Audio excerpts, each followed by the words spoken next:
Then Job replied, "Listen carefully to my words.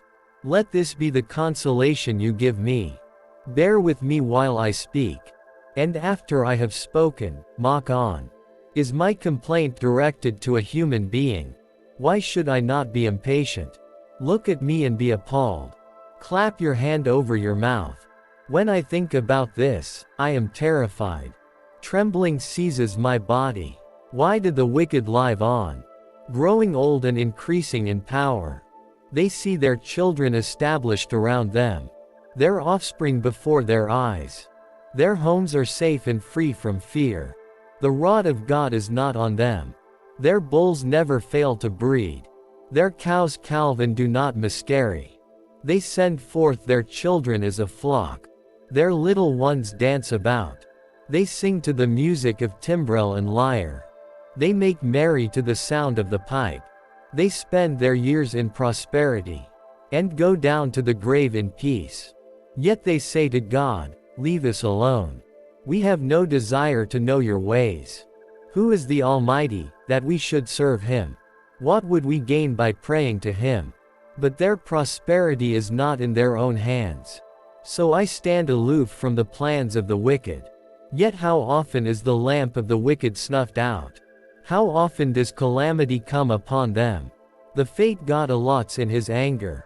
How often are they like straw before the wind, like chaff swept away by a gale? It is said, God stores up the punishment of the wicked for their children. Let him repay the wicked, so that they themselves will experience it. Let their own eyes see their destruction. Let them drink the cup of the wrath of the Almighty. For what do they care about the families they leave behind, when their allotted months come to an end? Can anyone teach knowledge to God, since he judges even the highest? One person dies in full vigor, completely secure and at ease, well nourished in body, bones rich with marrow. Another dies in bitterness of soul, never having enjoyed anything good. Side by side they lie in the dust, and worms cover them both. I know full well what you are thinking, the schemes by which you would wrong me. You say, where now is the house of the great, the tents where the wicked lived? Have you never questioned those who travel? Have you paid no regard to their accounts? That the wicked are spared from the day of calamity, that they are delivered from the day of wrath. Who denounces their conduct to their face?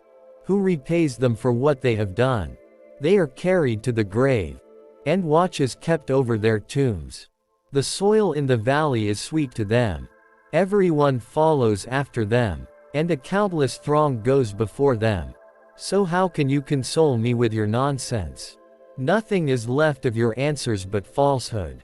Then Eliphaz the Temanite replied, can a man be of benefit to God? Can even a wise person benefit him? What pleasure would it give the Almighty if you were righteous? What would he gain if your ways were blameless? Is it for your piety that he rebukes you, and brings charges against you? Is not your wickedness great? Are not your sins endless? You demanded security from your relatives for no reason. You stripped people of their clothing, leaving them naked. You gave no water to the weary, and you withheld food from the hungry. Though you were a powerful man, owning land, an honored man, living on it, and you sent widows away empty-handed, and broke the strength of the fatherless. That is why snares are all around you, why sudden peril terrifies you, why it is so dark you cannot see, and why a flood of water covers you. Is not God in the heights of heaven? And see how lofty are the highest stars. Yet you say, what does God know? Does he judge through such darkness? Thick clouds veil him, so he does not see us, as he goes about in the vaulted heavens. Will you keep to the old path, that the wicked have trod? They were carried off before their time, their foundations washed away by a flood. They said to God, leave us alone. What can the Almighty do to us? Yet it was he who filled their houses with good things. So I stand aloof from the plans of the wicked. The righteous see their ruin and rejoice. The innocent mock them, saying, "Surely our foes are destroyed, and fire devours their wealth." Submit to God and be at peace with Him. In this way prosperity will come to you. Accept instruction from His mouth, and lay up His words in your heart. If you return to the Almighty, you will be restored. If you remove wickedness far from your tent, and assign your nuggets to the dust, your gold of Ophir to the rocks in the ravines, then the Almighty will be your gold, the choicest silver for you. Surely then you will find delight in the Almighty, and will lift up your face to God. You will pray to Him, and He will hear you, and you will fulfill your vows. What you decide on will be done, and light will shine on your ways.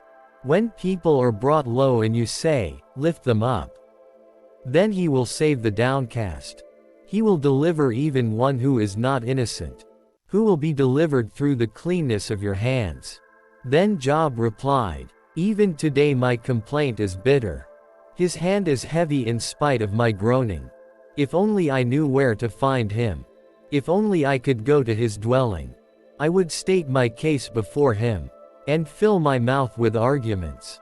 I would find out what He would answer me, and consider what He would say to me. Would He vigorously oppose me? No, He would not press charges against me. There the upright can establish their innocence before Him, and there I would be delivered forever from my judge. But if I go to the east, He is not there. If I go to the west, I do not find Him. When He is at work in the north, I do not see Him. When He turns to the south, I catch no glimpse of Him. But He knows the way that I take. When He has tested me, I will come forth as gold. My feet have closely followed His steps. I have kept to His way without turning aside. I have not departed from the commands of His lips. I have treasured the words of His mouth more than my daily bread. But He stands alone, and who can oppose Him? He does whatever He pleases. He carries out His decree against me. And many such plans He still has in store. That is why I am terrified before Him. When I think of all this, I fear Him. God has made my heart faint. The Almighty has terrified me. Yet I am not silenced by the darkness, by the thick darkness that covers my face. Why does the Almighty not set times for judgment?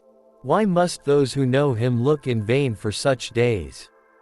There are those who move boundary stones. They pasture flocks they have stolen. They drive away the orphan's donkey, and take the widow's ox in pledge. They thrust the needy from the path, and force all the poor of the land into hiding. Like wild donkeys in the desert, the poor go about their labor of foraging food. The wasteland provides food for their children. They gather fodder in the fields, and glean in the vineyards of the wicked. Lacking clothes, they spend the night naked. They have nothing to cover themselves in the cold. They are drenched by mountain rains, and hug the rocks for lack of shelter. The fatherless child is snatched from the breast. The infant of the poor is seized for a debt. Lacking clothes, they go about naked. They carry the sheaves, but still go hungry. They crush olives among the terraces. They tread the winepresses, yet suffer thirst. The groans of the dying rise from the city, and the souls of the wounded cry out for help. But God charges no one with wrongdoing. There are those who rebel against the light, who do not know its ways, or stay in its paths. When daylight is gone, the murderer rises up, kills the poor and needy, and in the night steals forth like a thief. The eye of the adulterer watches for dusk. He thinks, "No eye will see me," and he keeps his face concealed. In the dark, thieves break into houses, but by day they shut themselves in. They want nothing to do with the light. For all of them, midnight is their morning. They make friends with the terrors of darkness. Yet they are foam on the surface of the water. Their portion of the land is cursed, so that no one goes to the vineyards. As heat and drought snatch away the melted snow, so the grave snatches away those who have sinned. The womb forgets them. The worm feasts on them. The wicked are no longer remembered, but are broken like a tree. They prey on the barren and childless woman, and to the widow they show no kindness. But God drags away the mighty by his power. Though they become established, they have no assurance of life. He may let them rest in a feeling of security, but his eyes are on their ways. For a little while they are exalted, and then they are gone. They are brought low and gathered up like all others. They are cut off like heads of grain. If this is not so, who can prove me false, and reduce my words to nothing? Then Bildad the Shuhite replied, Dominion and awe belong to God. He establishes order in the heights of heaven. Can his forces be numbered? On whom does his light not rise? How then can a mortal be righteous before God? How can one born of woman be pure? If even the moon is not bright and the stars are not pure in his eyes, how much less a mortal, who is but a maggot, a human being, who is only a worm?